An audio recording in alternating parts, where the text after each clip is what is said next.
Hey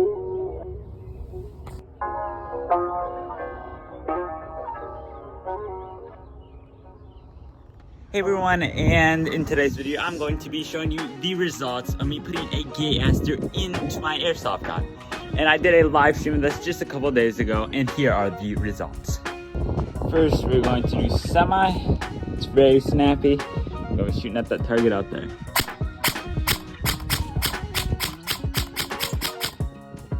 Now into the full.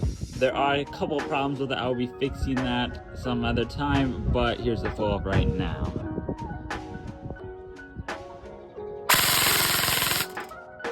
And those are the results from putting a gay aster in your airsoft gun.